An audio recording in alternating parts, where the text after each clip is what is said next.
Padmashri doctor BV రావు గారు. Doctor BV రావు గారు కూడా పద్మశ్రీ వరించింది.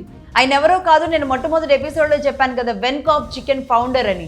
ఆయన నెక్ ఫౌండర్ కూడా, అంటే national egg coordination committee founder, అలాగే అంతర్జాతీయ పౌల్ట్రీ ఫెడరేషన్ చైర్మన్, అలాగే దేశ విదేశాల్లో గుడ్డు రేటు ఎలా ఉండాలో కూడా నిర్ణయించేది వీళ్ళే. ఎందుకంటే మొత్తం ఇంటర్నేషనల్ పౌల్ట్రీ ఫెడరేషన్ చైర్మన్ కూడా ఆయన అయి ఉండడం వల్ల ఆ రోజుల్లో ఆయనే నిర్ణయించేవాళ్ళు అనమాట.